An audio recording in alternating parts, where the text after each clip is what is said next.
Hello students, I am Sanjay Jha sir. Today I am over here yet with another video regarding the shape of the liquid drop, what we have it in the chapter mechanical properties of fluid. So obviously we are preparing the videos on a small topic, small video clips so that students can go through, okay, and then it can help the students to understand the concept in a better way. Okay, so I have the another video regarding the shape of the liquid drop, which we have it. Okay, now students, I request everyone that those who have not subscribed the channel, please go for it, subscribe it, so that whatever video I make it, you will be getting the notification for the same. Now, without wasting any time, let us start with that particular segment itself. So let me share the screen for you all.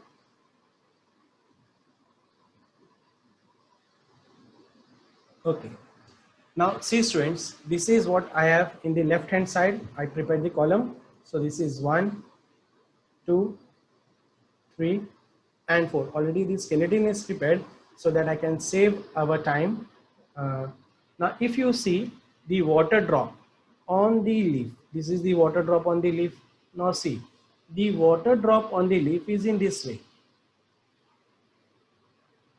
Okay, means it definitely give you the semi-spherical shape.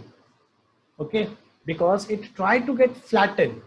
And if you look at the mercury, now look at the mercury, children. So if you go through it, you will find that it give you an oval shape. So this is what we have. So if you take the same liquid and place it on the surface of solid in this way, you take a same liquid and place it on the surface of solid in this way. Students, remember that surface tension is the surface phenomenon. According to this, free surface will always act a force onto that particular substance to which it is in contact with. So if suppose you take this liquid molecule as a point of contact, this liquid molecule as the point of contact, so this liquid molecule definitely will exert force onto the another liquid molecule present over here, another liquid molecule present over here in this way. So this is what we have, the force which is due to surface tension. Let us take this force as T1. That is the force due to surface tension for solid liquid interface.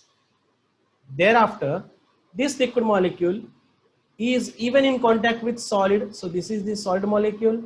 This is the solid molecule. So it will exert force in this particular part, that is T2. So T2 is the force due to surface tension for air solid interface.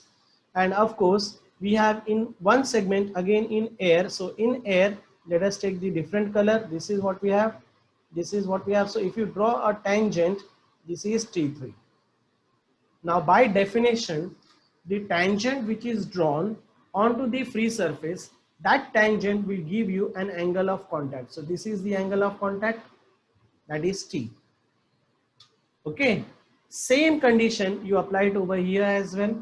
So this is the point of contact. So it will exert force to the neighboring. So this is T1 onto the solid molecule. This is T2 and into the air, that I use it different color. So this is what we have, T3.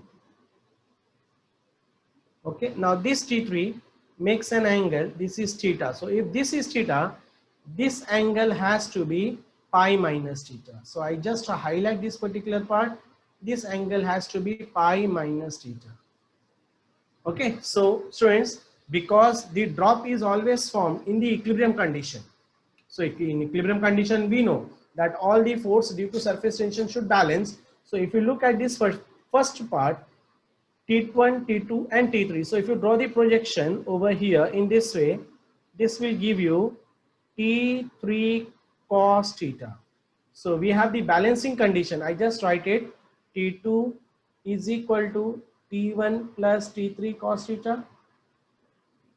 And over here for mercury, this is for water drop and this is what we have for mercury. So mercury, this angle is pi minus theta. So if you draw the projection from here, this will give you T2 plus T3 cos of pi minus theta. It is equal to T1. So cos of pi minus theta is minus cos theta. We know that. So this will be again T2 minus T3 cos theta is equal to T1. That is T2 is equal to T1 plus T3 cos theta. So if you look at the given condition for both the cases, you will definitely find that both the cases are giving you same condition. So moral of the story is, for any liquid you have it, obviously the equilibrium condition remains unique. So let us see over here under equilibrium condition. Come to our next third portion of the point, third column. Under equilibrium condition, T2 is equal to T1 plus T3 cos theta. So of course cos theta is T2 minus T1 upon T3. Now your angle of contact depend upon the composition T2 minus T1 upon T3. So if suppose T2 minus T1 is less than T3, that means numerator is less than denominator. I repeat, numerator is less than denominator. Definitely angle of contact means theta is going to be, cos theta is going to be less than 1. So if it is less than 1, angle of contact is acute angle. If T2 minus T1 is greater than T3, the same condition, you have the formula. So T2 minus T1 is greater than T3. So therefore cos theta is greater than 1 because numerator is bigger and denominator is smaller. So T2 minus T1 is greater than T3, means your angle of contact means cos theta is greater than 1, which is practically not possible because cos has the maximum value 1. So it is not possible that you could have greater than 1. So such type of liquid, basically we can say that those liquid does not exist in the nature. Of course, come to the third point. If T2 minus T1 is equal to T3, now we are equating that numerator is equal to denominator.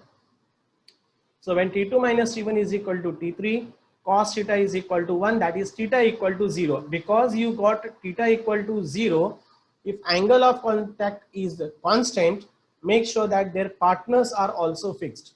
So we get angle of contact 0 for water and glass. And the last one, everywhere, see, everywhere we have T2 minus T1, take negative sign outside. Take negative sign. This is in the, we have it. Take negative sign outside common.